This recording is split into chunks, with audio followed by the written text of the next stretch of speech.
Good afternoon, my good people. It's your favorite podcaster, Tommy Green, and I'm back with another episode of Convicted Conversations. Here with me today, a very special guest, good friend of mine I've known for many years now. How long? When we was at Scotland in what year? 2005, Five or six. Yeah, about I five got or there six. in 04. So between 04 and I stayed till Okay. 210. Yeah, about 04, 05. So I About came 20 there years. about 20 some years now. 20 years, 20 plus years. Yeah, I actually met this guy on the yard, and we was at two different prisons together. But we're gonna get into that a little bit later. But without further ado, Mr. Lamont Horn, aka Debo. Welcome to the show, brother. What's up, bro? This is gonna be a good one, y'all. This man knows me well. I know him well, know a lot of his dirty secrets. We might tell you a few, might not. I don't know. We're gonna get into all of that, So let's get into it. Hope I ain't make no mistake. No. It's gonna be fun. I know what I can't talk about. You know what I mean? Joke, And bro. you know what you can't talk about. Yeah, You know? you're right. You're Okay, right. so You're we right. good. So Durham native, right? You were born and raised here? Born and raised here. Born and raised here. Bull City in the building. Yeah. Okay. What school did you go to? What high school? Oh well. Hillside and Southern. Okay, got you. But I did most of my time in Southern. Most of the time in Southern. Yeah. I was at Southern. I went to Southern for a couple years. I know. Yeah, I don't remember you there though. You were a year older than me. Older than you. Yeah, gosh. Even though I'm big on you. But yeah. So with that being said, so when we was talking before the interview, I know you named a number of prisons and been in and out since what, 1994. Since 94. Yeah. How old are you now? 43. 43. So 43 since years 94. old. So you caught your first charge at what age? 13. 13 years old. 13 years old. Wow. What was the charge? Yes. Even though I know murder. Okay. Yeah, Murder at 13. So my question is, how does a 13-year-old boy find himself in a situation where murder's involved? How did you get there? Well, I guess, to be honest with you, be totally honest with you, I guess when you at that age and you're around people that's older than you and you seeing the things that they have, or seeing that glamorous, you want to be down. Right. Right. Being at 13, instead of me being a leader, I was more of a follower and not even realizing it. Thinking I'm being cool, thinking I'm being, not listening to what mom and grandma and them saying. You know what I'm saying? I'm trying to be down. I'm trying to be thinking I'm being down for the hood, but Right. that's how it happened. Trying to be something that I want. I got you. Yeah. So I can relate, and I've seen it a lot. That's sadly, that's the norm nowadays for a young black man to fall behind the other, still kind of younger black men. Because even though they seem older us at the time, but they young men themselves, and we falling behind them, not even knowing they leading us down a destructive path. Yeah, especially, not to interrupt you, but especially when you, like, I see, like, to be honest, my cousin, he was already, not saying no names or nothing, but he was already involved in situations. So, me looking at him and then my dad and stuff, I'm looking at how, they run in the streets and people respecting them. So in my mind, a kid's mind, a young man trying to be a man that they don't really know what's really going on, because the grass is green on the other side. And that's a real true statement, because it wasn't what I thought it was when I got there. Once you get to that place where mom and daddy can't come and save you, right. That place we all know too well. That want to be down don't pay off. It won't worth it at the end. Right. So at 13, you caught a murder charge. So what were you sentenced? Like, did you have to go to like a juvenile detention center, or what was the outcome? I went to Broad Street first. Right? Okay. Broad Street. I stayed in Broad Street for a couple months. Stayed in Broad Street for a couple months. Then in the process of this, in the process of the situation, I ended up still being a knucklehead, being stupid, you know, I end up kind of getting out something like on technicality or they acquitted me or something. It was something like that. But some in the process of my grandma getting me out or whatever, or I think I caught some more charges or something, and I ended up going to Stonewall Jackson. What's Stonewall Jackson? Training school. It's a training school. Gotcha. It's in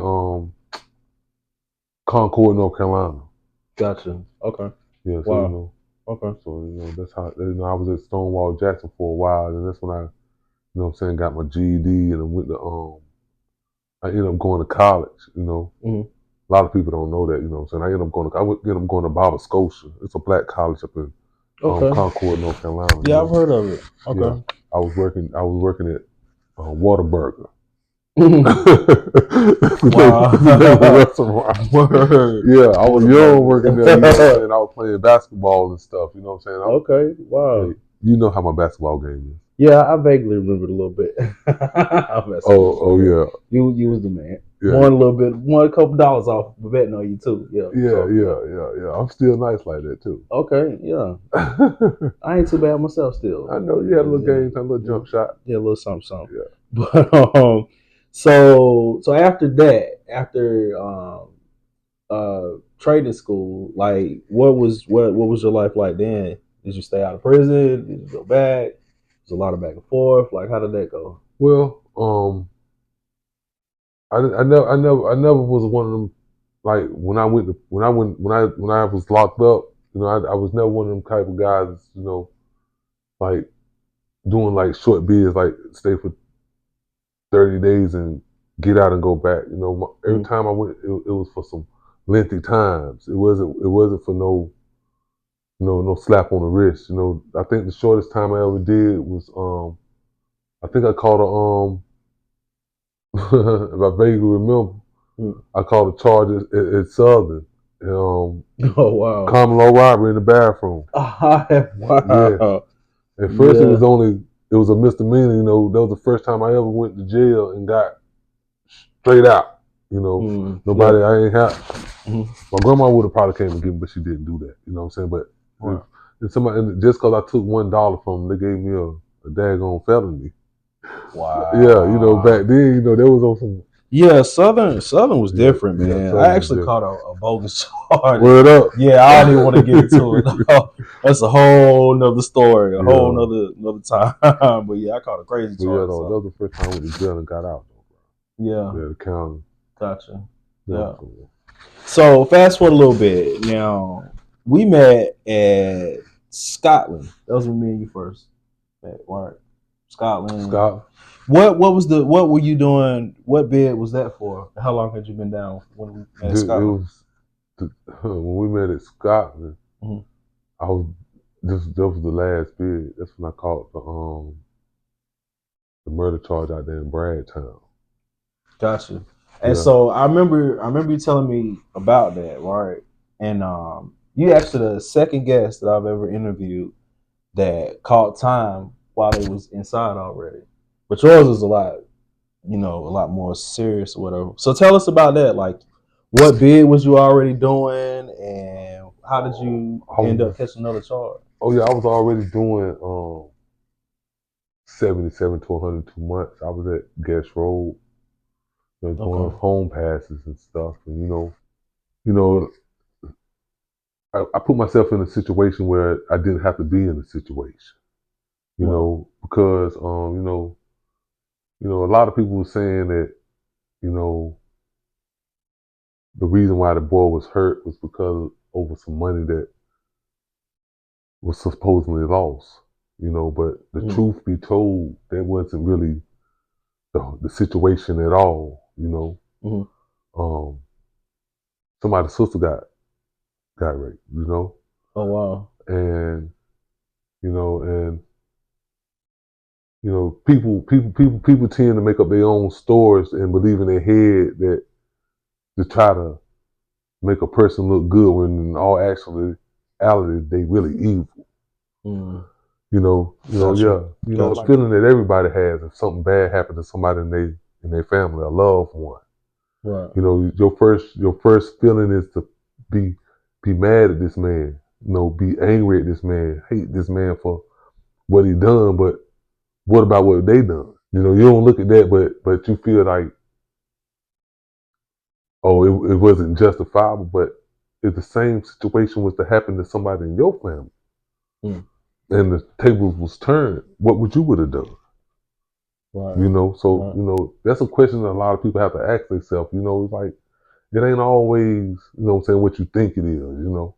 Yeah. You know, or what you want it to be, you know, it is what it was, you know. Right. You know, a person feel that they can take from somebody else, but no, you took from the wrong individual. You know, that person had somebody that loved them. For sure. So, you know, that's what happened, you know. Yeah. So wow. So you at Guest Road, out on home pass. That means you didn't have much time left. No. How much time did you have left when you caught this other charge? About 57 days. Less than 2 months. Yeah. And then what was the sentence that you were given for the crime you committed while you was on home passes? 641 months or something like that. Oh my God. I believe that's what it was. Oh my God. Believe I'm not really quite for sure, but I know right now today I ain't supposed to be out. I won't supposed to get out to 2045. Wow. Actually, you know, until they came out with that the juvenile. Right. You know, being a juvenile when you catch your sentences, you know what I'm saying? Right. So you got out because the law changed. Yeah, because the law changed. Yeah. Wow. So the law really changed, you know. You would still be inside until 2040 something. 2040, about 2045, 47, something like that. God, 20 more years. 20 you more years. Supposed to be home until you was in your 60s. 63. 60 something like 63. I'm 43 now. Yeah, about 63. Yeah, 20 more years. Wow. I'm gonna shake your hand, black man, one more time. Welcome home, brother. You know, dang. You know, it's funny. I knew a lot about you, and you know, I kept in touch, and you know, took you out on passes, so on and so forth. But I did not realize. Why didn't I realize that you got that break like that? I don't know how that went over my head. I didn't realize that's the reason you got out. But when we bumped back into each other, you was already on the way out. Everything had already happened. Yeah, I got a time cut. You know, when I got the time cut, you know, and they put it down to 2020. That was like in 2000, like, man. After we seen each other in Scotland in the beginning of my time, then we bumped back up into each other in Maury. Man, yeah, that had been a whole. It had been a whole. I don't know if you had left and came back or not, whatever. But I had. No, I didn't. No, you had did your time the whole time. Yes, you sure did. Yeah, I came home at 15. That's when I got my time cut in 2015. Wow, you got your time cut the year I got out. Wow. Yeah, in 2015. Damn, yeah. 2015 changed both our lives. Yeah, and I was and then when I'm gonna tell you what really helped me out. When you wrote me that letter, you sent me that money first. You wrote me a letter. Then you told me you was a sponsor. I said, "Oh boy, it's on now. You gotta get the heels, bro. I said, "I gotta get the heels, bro." I said, "I'm on my way, bro." And look, and the day that I seen you, I pull up in the bus. I say, "Harry Green." You look back over there. You say, "I said, bro, I'm here, bro." You say, "Bro, I got you." Yeah, boy, I was so happy. Wow. Yeah. So let's go back. Scotland, where we met at. How did we meet? You remember how we met? Yeah. You was on the card table. Right. Gambling. You was stuck. I was stuck. You know you always do. You start rubbing your head. Yeah, things ain't looking good. And then it was like you didn't really care that you was stuck because you could handle yourself. Like you was like that. So you was just thinking about like, dang, I got to go through this again. But I ain't getting nothing. I don't care. You know, you won't play with us. And then from that day on, when I seen that any man that stand up for himself, I'm saying, why not have a friend? Right, no doubt. Because you didn't, you know what I'm saying? Why not have a friend? Then you got a friend like me. You got a friend indeed when you're on the yard. No doubt. You know what I'm saying? Because you know I had the yard. You know, when I see you step up, I say, "Oh yeah, I got him. We're good from then on. We're good. Yeah, from then on, I'm talking about like, yo, If you see you, you see me. I'm somewhere around. Yeah. Yeah, we was sticking Steve's then, boy. It was a good time. It's good times. Good, but in a bad situation. Yeah. Good We times, always but made the best out of it. Yeah, boy, it was easy. Well, it wasn't always the most positive things, but whatever got you through, you know what I mean? Yeah. And funny, let's segue into Maury. Maury was the second count we was at. First, Scotland. Scotland was close custody, a little bit more chaotic.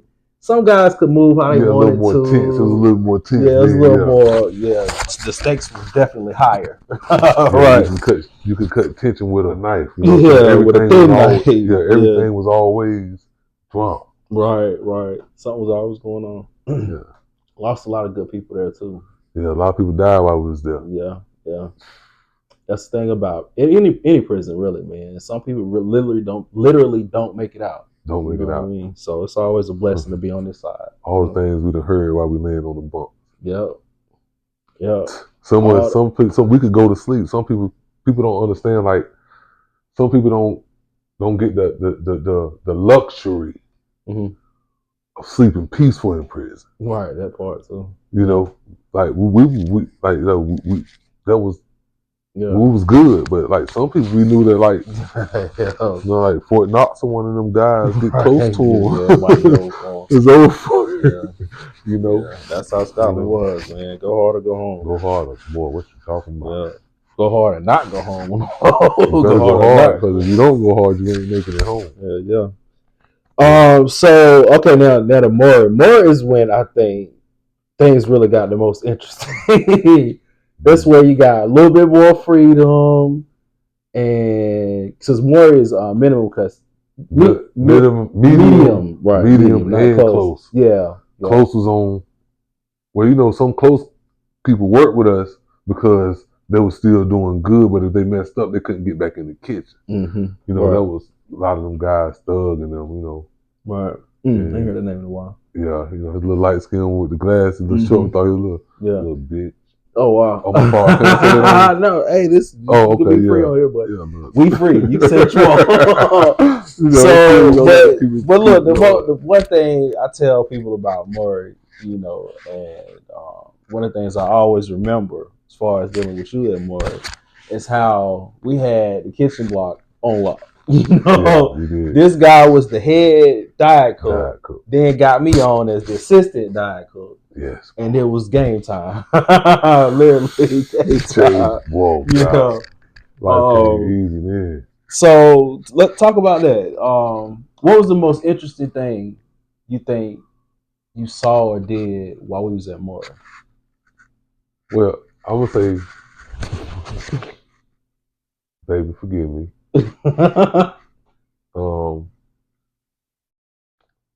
The most interesting thing that I did that a lot of people say that they do, but nobody never really sees it, or I never really believed it until, you know, it happened myself. When I started having like intimate relationships with one of the officers. Right. She was my boss lady. I remember that. She was over us, like she was supposed to be, you know, serving and protecting. But you know, to be honest, now that I think about it, you know, supposed to be serving and protecting. She was taking advantage of me. God, no.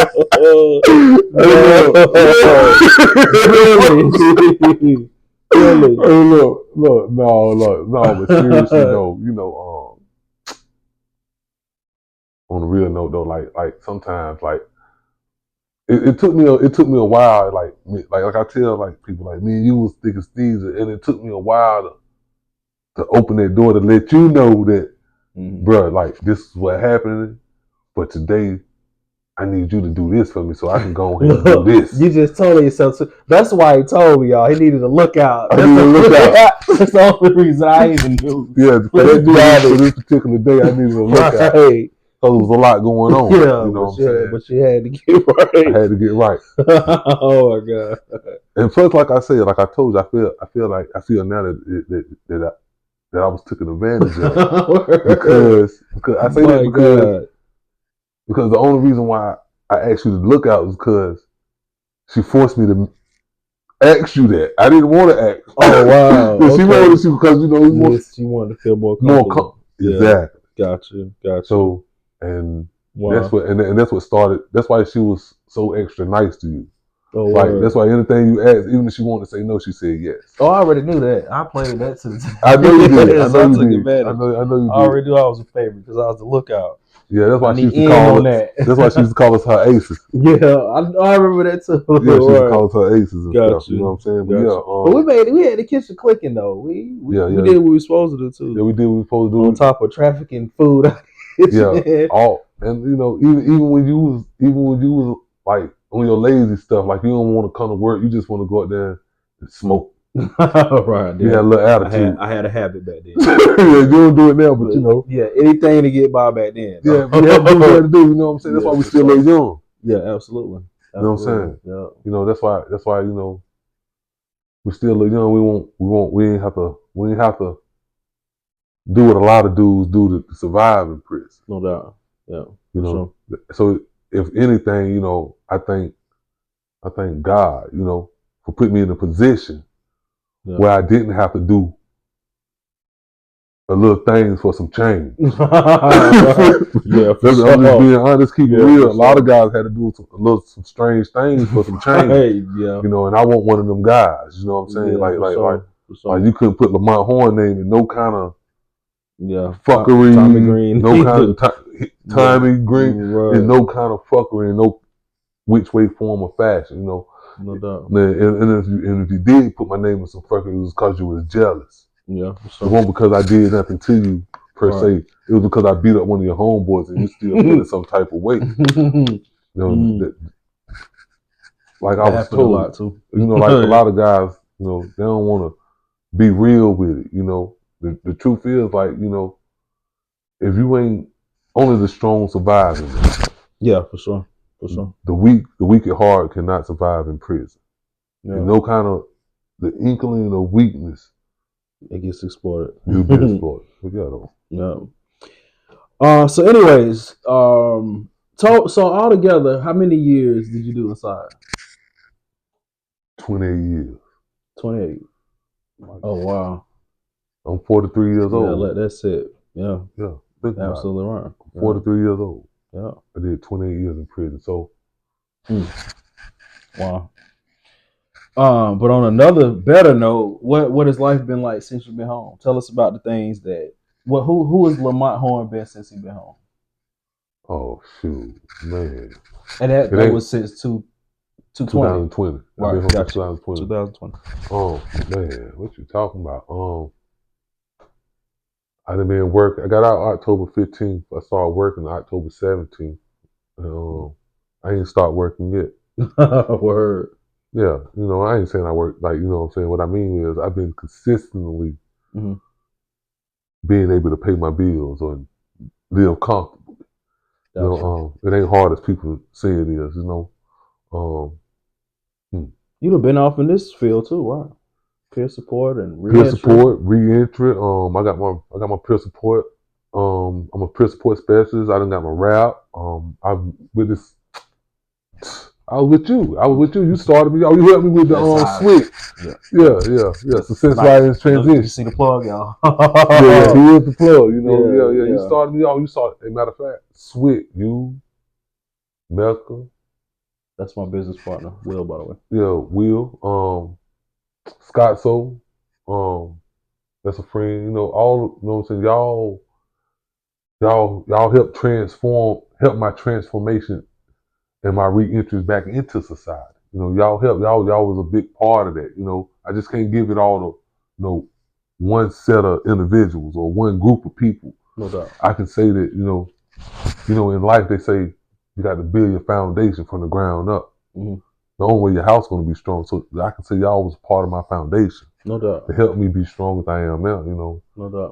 The multiple sources of income that y'all taught me about, you know, the way to carry myself in situations. You know, I ain't always got to be, you know, being a big dog all the time. Sometimes I can just sit back and listen and think of situation out now. I done learned that since I've been home that everything don't have to be violent. No doubt. You know. I have learned that, you know what I'm saying, that everything ain't, and everything ain't always going to be the way Lamont wanted. Right. You know, like I remember you used to sit down and tell me sometimes that like, like self, like you be wanting gratification right then. It's a patient thing. You got to take your time sometimes. You can't always have it when you want it. I done learned that, you know. No doubt. Yeah. Hey, That's what's up. And so your newest business venture, I've been hearing about it. Tell us about it. I wasn't expecting you to ask me that because I thought about it for a second there because I ain't think nobody else knew about it. Yeah, me and Self, we've been doing this for a while now. Like we've been coming up with the format and the ideas. Yeah. Okay. Is it Beefed Up Security? You know, it's just called Beefed Up Security. You know, when I first came home, you know, I was real chunky, like chubby. You know, I was kind of like, you know, like By one day. like doughy a little bit, but you know, look good. But I look good though. Yeah, like you know what I'm saying. Thank you, sir. I look good. But I lost a little weight. But then when I lost that weight, I started seeing the definition. So I went back to working out. And while I was working out, one day, believe it or not, I playing ball or something, and somebody said, "Yo, man, you ever thought about doing security?" So then I came. That's when I went to Self and I asked Self about it, and Self like, "Bro, that sounds good. Beefed Up Security." It's called Self. He's a pretty nice sized guy, and I'm trying to get about his size, so I'm beefing it up. So we got a couple of us that's ready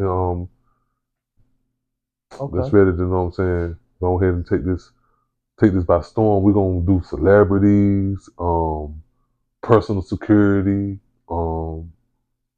parties, clubs, any type of security, and we beat all prices. Okay. Anybody's prices. We beat anybody's prices. No, we're not trying to be thirsty. We just want to live. You know, we want everything's fair. You know, we just want to be, you know what I'm saying, respected in the security game because we're going to do it right. You know what I'm saying? We just don't want nobody to do us wrong. Gotcha. And I'm going to be helping y'all with y'all organizing and promoting. I'm here for you. Yeah, I got you.